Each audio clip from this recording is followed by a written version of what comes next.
सुलगते सवाल बने हुए हैं मजदूरों को लेकर। मजदूर बेबस हैं। एक तो बस को लेकर राजनीति हो रही है, लेकिन वैसे भी बेबस है मजदूर। मजदूर बेबस है, राजनीति पूरी हो रही है इस पर। बेबस मजदूर, राजनीति भरपूर। क्या क्या हुआ आज? अब मैं आपको चार तस्वीरें दिखाते हैं। चार तस्वीरें आपको दिखाते हैं। आप ये चार तस्वीरें देखिए। बांद्रा मुंबई में पता चला कि कोई अफवाह फैली कि ट्रेन आ रही है, ट्रेन आ रही है, ट्रेन आ रही है, ट्रेन आ रही है। देख रहे हैं आप सबसे बाईं तरफ जो तस्वीर है, भीड़ लग गई। दूसरे नंबर पर तस्वीर जो देखिए, दिल्ली यूपी बॉर्डर पर लोग यूपी जाना चाहते हैं दिल्ली से। तीसरी तस्वीर आप देख रहे हैं, ये कल की है, ये गाजियाबाद में हुआ था, वहां भी भीड़ लग गई थी। और चौथी तस्वीर आप देख रहे हैं, जो प्रियंका गांधी ने आरोप लगाया था कि साहब हम बसें देना चाहते हैं, यूपी सरकार बस नहीं लेना चाहती। फिर यूपी सरकार ने कहा अच्छा बसों की लिस्ट दीजिए। फिर अब यूपी सरकार ने कहा जो बसों की लिस्ट दी है उसमें तो ऑटो के नंबर हैं, उसमें तो मोटरसाइकिलों के नंबर हैं। मतलब राजनीति पूरी चल रही है। मजदूरों को यह समझ में नहीं आ रहा कि भाई उनकी मदद कौन करेगा। दिल्ली के गाजीपुर से, दिल्ली यूपी बॉर्डर से हमारे साथ दीपक बिष्ट जुड़ रहे हैं, जो सुबह से वहां पर बने हुए हैं, लगातार वहां पर बने हुए हैं और वहां देख रहे हैं कि किस तरीके से लोग आ रहे हैं। गाजियाबाद के कौशाम्बी बस स्टेशन से दीपक रावत हमारे साथ हैं। ग्रेटर नोएडा में एक्सपो मार्ट से अमित सिंह हमारे साथ हैं। अमित सिंह एक्सपो मार्ट पर इसलिए हैं क्योंकि यूपी सरकार ने कहा कि जो कांग्रेस बसें देना चाहती है वो एक्सपो मार्ट पहुंचाई जाएं ग्रेटर नोएडा के। मुंबई में छत्रपति शिवाजी टर्मिनस से विवेक गुप्ता हमारे साथ जुड़ रहे हैं। राजस्थान से कांग्रेस के विधायक जोगिंदर सिंह अवाना साहब हैं और बीजेपी प्रवक्ता यूपी से शलभ मणि त्रिपाठी हमारे साथ हैं। अब ये मजदूरों को कौन बताएगा भाई? मजदूरों को कौन बताएगा कि उनके लिए सुविधाएं कहां हैं, कैसे हैं? ये राजनीति अगर ऐसे होती रहेगी। शलभ, आप बसों में ऑटो के नंबर हैं, इनके नंबर हैं, उनके नंबर हैं, वो सब तो ठीक है, लेकिन बस तो चाहिए थी ना। बस तो ले लेते, बस लेके मजदूरों को तो दे देते।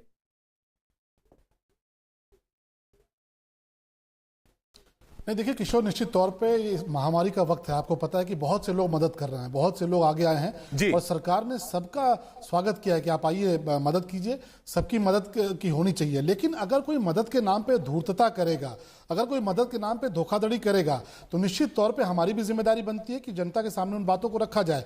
कांग्रेस पार्टी आप करेंगे वो सिर्फ वो कोई मदद करना नहीं चाह रहे थे, सिर्फ सुर्खियां बटोरना, सिर्फ सुर्खियां बटोरना चाह रहे थे। किशोर, बिल्कुल आपने, किशोर जी, ऐसे बहुत से घटनाएं आपने देखी होंगी कि कुछ लोग कंबल वितरण के नाम पे आते हैं, 2 कंबल दे के जाते हैं, फोटो खिंचवा के जाते हैं और अखबारों में छपवाते हैं कि हमने 5000 कंबल बांट दिए। अभी आगरा बॉर्डर जिसकी आप बात कर रहे हैं, कुल गिनती करा लीजिए तो इस टाइम 109 बसें केवल खड़ी हैं, वो भी पता नहीं कहां से कंडम बसें खड़ी हैं। और ये 1000 की सूची इन्होंने कहां से दे दी? जब हमने उसको सुरक्षा की दृष्टि से, परिवहन नियमों की ये सिद्धार्थनाथ सिंह जी ने भी यही कहा, निकल रहा है, यूपी सरकार के मंत्री सिद्धार्थनाथ सिंह ने भी आरोप लगाया। ये तो मजाक है, ये तो मजाक है। आप जो कह रहे हैं वही बात कांग्रेस की बसों को लेकर यूपी की सरकार के मंत्री सिद्धार्थनाथ, पोस्ट है किशोर जी, आप इसकी जांच करा लीजिए। उनको सुन लेते हैं, सिद्धार्थनाथ सिंह जी को भी सुन लेते हैं। इसमें साफ साफ लिखा है कि ये जो है ये 3 व्हीलर है, बस के नाम पर ये गुड्स कैरियर है। इस प्रकार के अन्य चीजें सामने आई हैं, ये दुर्भाग्यपूर्ण है, इसकी हम घोर निंदा करते हैं। और कांग्रेस पार्टी, और यहां से नहीं, सीधा सोनिया गांधी जो इन दोनों की मां है और कांग्रेस की अध्यक्षता है, उनको जवाब देना चाहिए कि ये फर्जीवाड़ा पार्टी क्या कर रही है। इसके जवाब में राजस्थान के परिवहन मंत्री प्रताप सिंह खाचरियावास ने कहा कि यूपी सरकार आने नहीं दे रही बसों को। वो भी सुन लेते हैं। 2 दिन तक बसें खड़ी रही और यूपी सरकार ने कहती है कि हम तो इनको नहीं जाने देंगे। परमिशन क्या मांगी थी? परमिशन में कभी ये होता है, लॉकडाउन के जब कोरोना का संकट चल रहा है, राजस्थान रोडवेज की बसें या यूपी रोडवेज की बसें या बिहार की या बंगाल की यहाँ आती जाती है, तो ये फिटनेस, ये परमिट, ये तो बंद हो गए, ऑफिस ही बंद पड़े हैं। एक भी सिंगल बस मालिक बिना पैसों के कोई बस जाती है? सबको पैसे देकर 32 रुपये किलोमीटर जो हमने परिवहन विभाग ने तय किया ना, हायर करके बसें लेकर गए। कोई बस मालिक लाए सामने?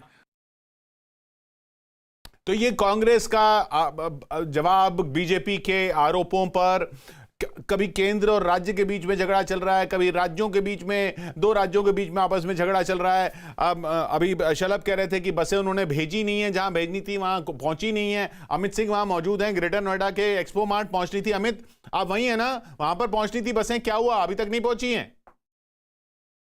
जी किशोर, बिल्कुल अभी तक नहीं पहुंची हैं। यहाँ पर एक भी बस यहाँ पर नहीं पहुंची है। दोपहर 12 बजे का समय था यहाँ पहुंचने के लिए। मैं आपको सीधी तस्वीरें दिखाता हूँ किशोर, इस मैदान की तस्वीरें दिखाता हूँ। ये एक्सपो मार्ट के ठीक बगल का ये मैदान है और इसी मैदान में 500 बसें जो प्रियंका गांधी वाड्रा ने कहा था, जो पेशकश की थी 1000 बसों की, उसमें से 500 बसें लेकिन वो यहाँ पर आनी थी लेकिन पहुंची नहीं है। अब बॉर्डर से चल के उनको आना था, उधर राजस्थान बॉर्डर से भी जाना था, उधर वो लोग कह रहे हैं राजस्थान बॉर्डर पे रोक रहे हैं। जोगिंदर सिंह अवाना साहब है हमारे साथ कांग्रेस से। अवाना साहब, आप कह रहे हैं बॉर्डर से अंदर नहीं जाने दे रहे बसें, यूपी वाले कह रहे हैं कि साहब आप तो सिर्फ सुर्खियां बटोर रहे हैं, हजार बसें हैं नहीं है, 100 कुछ बसें हैं और बाकी सब तो ऐसी नंबर हैं मोटरसाइकिलों के, इसके उसके। देखिए, मैं एक बात बहुत स्पष्ट कहना चाहता हूँ। कांग्रेस की नेता हमारी श्रीमती प्रियंका गांधी जी ने जिस तरह से उत्तर प्रदेश के मुख्यमंत्री श्री योगी जी को चिट्ठी लिखी थी, उसके बाद में उनका कल जवाब आया और जवाब आने के बाद में ये सारी चीजें शुरू हो गई। जिस तरह से मैं समझता हूं कि ये भारतीय जनता पार्टी के लोगों ने अभी कहा कि ये केवल एक सुर्खियों की बात है, सुर्खियों में आने की बात है, केवल वाहवाही लूटने की बात है। मैं इसका पूरी तरह से खंडन करता हूं। परसों रात भी लगभग 500 बसें बॉर्डर पे खड़ी रहीं। कल इनकी चिट्ठी का जवाब आया उधर से, उस चिट्ठी में कहा गया कि हम परमिट करते हैं, इनको अलाउ करेंगे। और मैं सुबह से ही जो राजस्थान का जो कहां पे खड़ी थी ये 500 बसें कौन से बॉर्डर पे? मैं अभी बता, हाँ सुन लीजिए, ऊंचा नंगला एक जगह है हमारी यहाँ, जो बॉर्डर है बिल्कुल एकदम राजस्थान का, भरतपुर का और यूपी का। अच्छा, भरतपुर के उधर वहां पे खड़ी हुई थी। अभी भी मैं आपको बता दूं, अभी भी लगातार कोई ऐसा तो है नहीं कि अकेले भरतपुर जिले से 500 बसें आ जाएंगी। आसपास के दौसा जिले से, अलवर जिले से, जयपुर से, सभी जगह से बस एक के बाद एक बसें आ रही हैं। लंबी कतार भरतपुर तक हो गई है अभी। और ये बिना तथ्य की बात करते हैं। आज देश के ऊपर जिस तरह से पूरा विश्व के ऊपर संकट आया हुआ है कोरोना का, और उस कोरोना जैसे संकट में भारतीय जनता पार्टी के हम ये कह रहे हैं कि लोग ये कह रहे हैं कि भाई ये वाहवाही लूटना हो या वाहवाही लूटने का आरोप हो, ये दो राज्यों के बीच की बात हो या राज्यों और केंद्र के बीच की बात हो, इसी सब में सब कुछ पिसे जा रहा है। और मजदूर जिसको बस चाहिए, जिसको ट्रेन चाहिए। मैं भारतीय जनता पार्टी के जो महोदय थे अभी, जिन्होंने अभी थोड़ी देर पहले अपनी बात करी, उनसे मैं ये पूछना चाहता हूं कि मैं सुबह से स्वयं बॉर्डर पे हूं।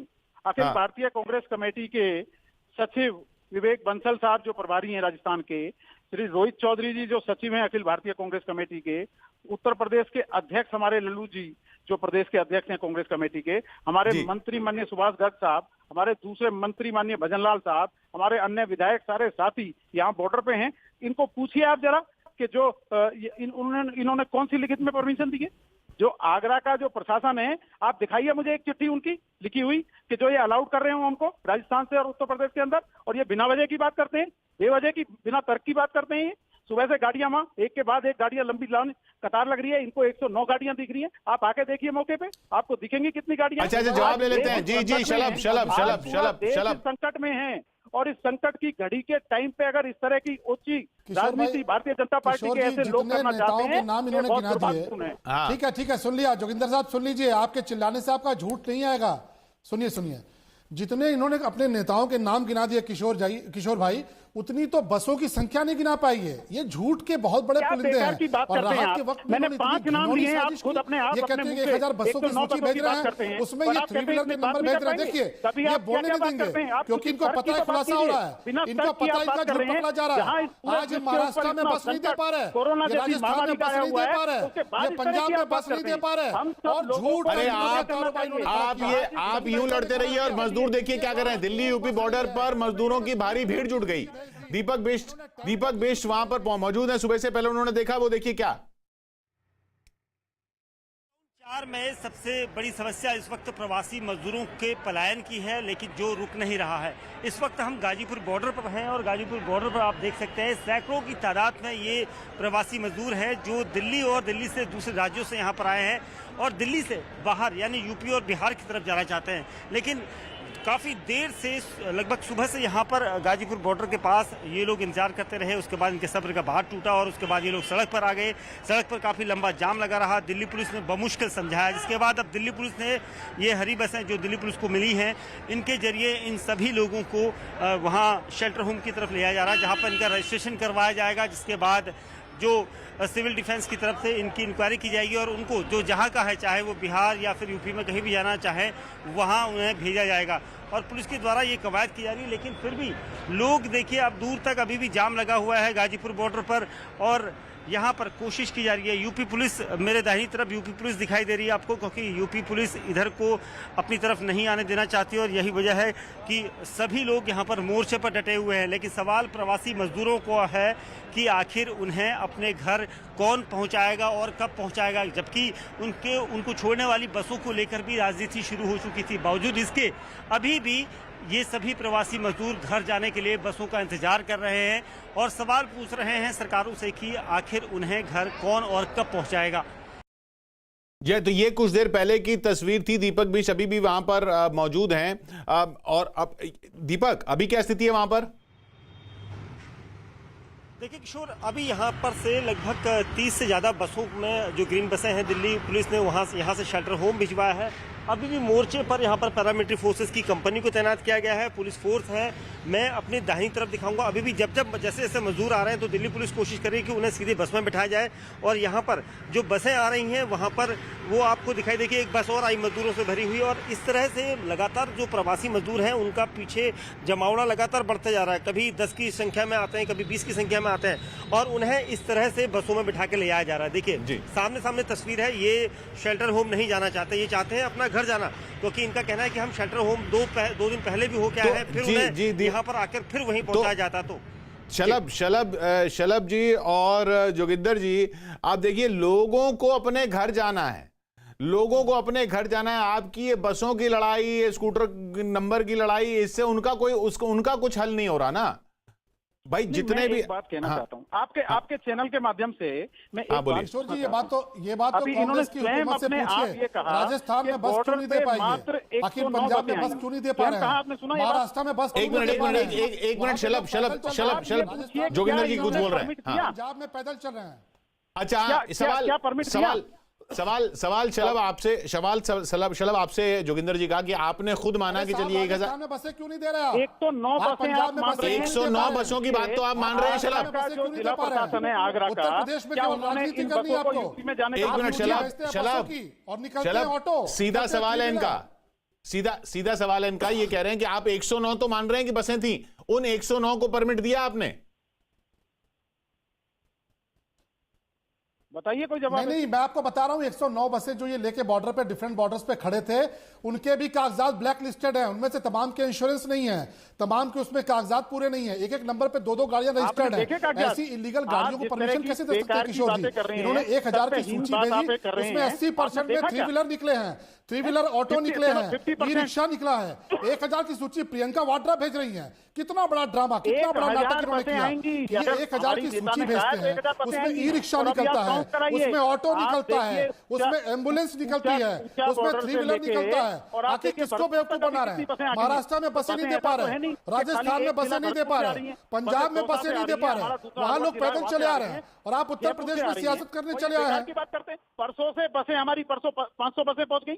बसें कोई फ्री में तो आती नहीं है, सरकार को पैसा देना पड़ रहा है और इन्होंने परमिशन नहीं दी। कल इन्होंने एक नंबर का झूठ बोल रहे हैं किशोर जी, एक बसें ये नहीं दे पाए। इन्होंने बसों के नाम पे 3 व्हीलर दिया, बसों के नाम पे ऑटो भेजा, बसों के नाम पे ई रिक्शा भेजा, बसों के नाम पे एम्बुलेंस भेजा, सूची भेज दी 1000 की। इनके पास बसें हैं नहीं, पूरे देश को गुमराह अरे भाई करना बसें चाहते हैं। अच्छा, बसें हैं, बसें नहीं हैं, बसें भेजी, बसें नहीं भेजी, बसें पॉलिटिक्स के लिए भेजी, और बसें, मैं कह रहा हूं बसें जो भी हैं, जो मजदूरों की तो कोई सुन लो। जो बसें यूपी में एंटर करें, बताइए। उधर अच्छा, आप महाराष्ट्र की बात कर रहे थे ना, मुंबई चलते हैं, वहां देखिए विवेक वहां पर मौजूद है। आज जो मुंबई में क्या दिखा, दिन में मुंबई में दिखा बांद्रा स्टेशन के बाहर भीड़। इस वक्त अभी CST पर है मुंबई में विवेक, वहां पर क्या हो रहा है वहां पर विवेक? किशोर देखिए, नेता तो दावे कर रहे हैं कि बसेस आ रही हैं, ट्रेनें आ रही हैं, लेकिन आपको ज़मीनी हकीकत दिखाना चाहते हो। देखिए, ये ज़मीनी हकीकत है, जितने मजदूर हैं, जो प्रवासी हैं, वो ज़मीन पे बैठकर घंटों घंटों जमीन पे बैठ के इंतजार कर रहे हैं कि कब ट्रेनें आएंगी, कब बसें आएंगी, कब उनका नंबर आएगा, कब वो अपने गांव पहुंचेंगे। देखिए सब बड़े बड़े दावे करें कि हम बस भिजवा रहे हैं, हम टेम्पो भिजवा रहे हैं, हम ये फलां करें, ये धमाका करें, लेकिन सबसे बड़ी देखिए हकीकत, ज़मीनी हकीकत दिखा रहा हूँ मैं आपको। ये CST रेलवे स्टेशन की है, जो मजदूर हैं काफ़ी घंटों से यहाँ पे खड़े हैं और ये लाइन छोटी नहीं है। अगर मैं अपने कैमरामैन रमेश से बोलूँगा तो आप देख सकते हैं कि जहाँ तक कैमरे और हमारी नजर जाएगी वहाँ तक ये लाइन लगी हुई है। सैकड़ों की तादाद में मजदूर तो इनको क्या बोला कब उनका नंबर आएगा, कब वो ट्रेन में जाएंगे। इनको किसने क्या बोला कि बसें आ रही हैं, क्या हो रहा है, जरा एक बात कराइए एक दो से। किशोर देखिए, ये जो हमारे साथ जो भी मजदूर यहाँ पे आए हुए हैं वो बाकायदा इनका दावा है कि उनका रजिस्ट्रेशन हो चुका है और इन्हें बाकायदा कॉल करके बुलाया गया है ट्रेन से। ये बताओ कि आप लोग के पास रजिस्ट्रेशन है सर ट्रेन पे जाने का? है रजिस्ट्रेशन है? जी सब है। किसने बुलाया आप लोगों को? पुलिस ने? पुलिस ने बुलाया। तो क्या बोला पुलिस ने? पुलिस ने फॉर्म दिया, कॉल आया था। क्या बोला था? कॉल करके बोला था आपका नंबर आ चुका है। आपका नंबर आ गया है जी। कहाँ जा रहे हैं आप लोग? बिहार जी। तो वापस आओगे अभी? अभी तो काम चालू होने के बाद ही काम वाम होगा चालू, जब ही आएंगे। काम चालू होगा तब आओगे जी। तो किशोर देखिए, ये जो मजदूर हैं हमारे साथ, उनका साफ तौर पे कहना है कि उन्हें बाकायदा रजिस्ट्रेशन करा गया, इनके हाथ में दस्तावेज में सारे कागजात हैं। ये तो फिर भी थोड़ा सा ऑर्गेनाइज्ड लग रहा है मामला। नंबर दिया गया है, नंबर से लोगों को बुलाया गया, थोड़ा सा ऑर्गेनाइज लग रहा है। लेकिन सुबह जो बांद्रा में था वहां क्या हुआ था विवेक, वो जो तस्वीरें दिख रही हैं हमको? किशोर देखिए, आपको बताने जाएंगे जो रेलवे का SOP है कि हर एक ट्रेन में 1200 जो मजदूर हैं, जो प्रवासी हैं, उनको भेजा जाएगा। भेजने के बाद जब पुलिस ने जो रजिस्टर्ड थे, जिन्हें जाने के लिए बुलाया गया था, उनके साथियों ने अपने दूसरे साथियों को बोला कि ट्रेनें चलना शुरू हो गई हैं। तो दूसरे साथियों को ऐसा लगा कि शायद उन्हें भी मौका मिलेगा, जो रजिस्टर्ड नहीं है उन्हें भी मौका मिलेगा ट्रेन से बैठने के लिए, और ताकि वो अपने घर यूपी और ट्रेनें पहुंच पुलिस सकें। ने बोला कि जिनका नंबर है उन्हीं को बुलाया जाए, लेकिन उनकी बात सुन के कि ट्रेन चल रही है के नाम पर और लोग भी पहुंच गए। पर ये शलभ, आप मुझे बताइए, यूपी में भी क्या इस तरह का कोई सिस्टम नहीं हो सकता कि भाई बॉर्डर, आप देख रहे हैं लोग बॉर्डर से आना चाह रहे हैं, दिल्ली से आना चाह रहे हैं, राजस्थान से आना चाह रहे हैं, बसें और कांग्रेस की राजनीति भूल जाइए, लेकिन एक सिस्टम नहीं हो सकता कि भाई रजिस्ट्रेशन के बाद नंबर से फोन करके बुला लिया जाए कि अच्छा भाई आपका नंबर आ गया, आप आ जाइए, आपका नंबर आ गया, आप आ जाइए। किशोर जी, आज की तारीख तक उत्तर प्रदेश में 16 लाख जो प्रवासी हमारे कामगार और श्रमिक है उत्तर प्रदेश में अपने घरों को पहुंचाए जा चुके हैं। 25,000 बसें दिन रात दौड़ रही हैं और रेलवे की जो सबसे ज्यादा ट्रेनें आई हैं, आज 900 ट्रेनें उत्तर प्रदेश पहुंच चुकी हैं। आप पूछ कर पता करिए कि उत्तर प्रदेश में सबसे ज्यादा ट्रेनें आई हैं, क्योंकि हमारे मुख्यमंत्री जी ने लगातार बात कर करके ट्रेनें चलवाई हैं। 25,000 बसों का मतलब 10,000 बसें परिवहन निगम से चल रही हैं दिन रात, करीब 11,500 बसें, और साथ साथ 200 बसें हर डिस्ट्रिक्ट मजिस्ट्रेट को दी गई है कि अलग अलग इलाकों में जहां ट्रेनें पहुंच रही है वहां से घर पहुंचाइए। हम दिन रात सेवा कर रहे हैं, लेकिन तकलीफ तब होती है कि जब लोग सेवा के नाम पे, राहत के नाम पे और इस आपदा के वक्त में आके एक बहुत ही घिनौनी राजनीति करते हैं और इस तरह का प्रयास करते हैं कि उत्तर प्रदेश सरकार को कहीं ना कहीं से कटघरे में खड़ा करें और तमाम तरह के विघ्न पैदा करें। और निश्चित तौर पे कांग्रेस पार्टी ने आज जो किया है उसके लिए उनको पूरे देश से माफी मांगनी चाहिए, इस देश के कामगार तबके से माफी मांगनी चाहिए, क्योंकि ये मध्य गुजरात में नहीं, राजस्थान में नहीं दे पा रहे, राजस्थान में ये बसें नहीं दे पा रहे, लोग पैदल आ रहे हैं। आपने भी तस्वीरें अपने टीवी चैनल पर दिखाई है। अवाना साहब ये बार बार बीजेपी ये सवाल पूछ रही है कि भाई आपके पास इतनी बसें हैं और आपने इतनी बसें आपने बॉर्डर पे खड़ी की हुई हैं, तो आपके राज्यों से या जहां पर आपका राज है जैसे राजस्थान, वहां से लोग पैदल चल के क्यों आ रहे हैं? वो बसों में क्यों नहीं आ रहे? कहां पैदल आ रहे हैं? नहीं, पैदल तो चल के सब जगह। एक चीज मैं कहना चाहता हूँ, हाँ, जिस तरह से बड़ा दिल कांग्रेस की हमारी नेता प्रियंका गांधी जी ने दिखाया और 1000 बसों के लिए उत्तर प्रदेश सरकार को लिखा, और मैं धन्यवाद देना चाहता हूं उत्तर प्रदेश के मुख्यमंत्री जी को कि उन्होंने तत्काल अगले दिन जवाब दिया लेटर का और उन्होंने अनुमति प्रदान की। लेकिन इस तरह के लोग, इस तरह की छोटी बात करने वाले लोग, इनका प्रशासन आगरा का, मैं पूछना चाहता हूं कि बसें बॉर्डर पे, मैं स्वयं बॉर्डर पे हूं, और ये प्रवक्ता महोदय जो बात कर रहे हैं, मैं इनको खुली चेतावनी देना चाहता हूं कि जहां भी ये होंगे कोई बहुत ज्यादा समय नहीं लगेगा, आप बॉर्डर पे आइए और बॉर्डर पे आके हमें बताइए कि कौन सी चिट्ठी आगरा के जिला प्रशासन ने दी अनुमति कि जो यूपी में ये बसें जा सकें। सारी व्यवस्थाएं की जा रही हैं और मैं कहना चाहता हूं जो आगरा का जिला प्रशासन मुख्यमंत्री से अलग तो नहीं जा सकता ना। बस के नाम पे ब्लैक लिस्टेड बस भेजिएगा की बात कर रहे हैं किशोर जी, जब बस के नाम पे टेम्पो भेजिएगा तो कैसे अनुमति मिलेगी?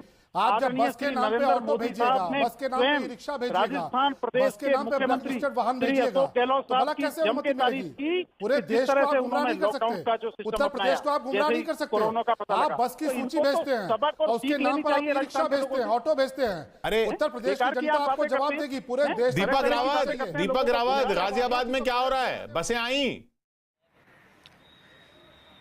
किशोर, जिस जगह पर मैं मौजूद हूँ वहाँ पर 250 बसें पहुँचनी थी, 250 में से एक भी नहीं पहुँची है। लेकिन इसके साथ साथ अगर दूसरी तस्वीर दिखाएं तो कांग्रेस के कार्यकर्ता जरूर मौजूद हैं खाने पीने के सामान के साथ। इनको लगता है कि बस आएगी तो जो मजदूर उसमें बैठेंगे उन्हें खाने पीने का सामान दिया जाएगा। क्या क्या लेकर आएंगे साथ में? जी, हमारे पास बने हुए चावल हैं और बिस्कुट का पैकेट बस है। कब तक आएगी कुछ पता चला आपको? कुछ फोन आया वहाँ से? अभी आने वाली है, बस कुछ नहीं, थोड़ी ये देर। तो काफी देर से आप कह रहे हैं कि 1 घंटा लगेगा। लेकिन योगी जी ने कह दिया कि पहले लखनऊ भेजो बसों को, क्योंकि ना तो वो भेज सकते और ना ही वो भेजने देंगे। परेशान करने आप की। यहाँ खड़े हैं तो बसों के इंतजार में खड़े बसों के होंगे। इंतजार में आपने खड़े हैं। फोन पे पूछा कि कब तक आ रही हैं, क्या आ बस रही हैं? हमारे लिए कह गई थी 1 घंटे के अंदर बस आ जाएगी, लेकिन जब योगी जी का चल रहा है उसमें कह रहे योगी जी के पहले बसों को लखनऊ भेजो। 1 घंटा कह रहे हैं, लेकिन 1 घंटे पहले भी पूछा था तो तब भी 1 ही घंटा कहा था। इस बीच तो एक ये जानकारी गाजियाबाद में आपको कांग्रेस के मिली। कार्यकर्ता खाना वाना लेकर खड़े हैं। अरे भाई, खाना लेकर खड़े हैं कि भाई हमारी भेजी हुई बसें जब आएंगी तब उनमें जो मजदूर भेजेंगे वो बैठेंगे, उनको दिया जाएगा। राजनीति कर लीजिए, अच्छी बात है राजनीति करना लोगों के मुद्दों पर, लेकिन राजनीति के चक्कर में मुद्दा ही ना गायब हो जाए। बस ही गायब हो गई यहां तो, और मजदूर बेबस दिख रहा है। बहुत बहुत शुक्रिया आपका अवाना साहब, और शलभ आपका भी, दीपक वेश, दीपक रावत, विवेक, अमित, आप सब लोग डटे हुए हैं फील्ड पर, डटे रहिए। बहुत बहुत शुक्रिया आपका भी।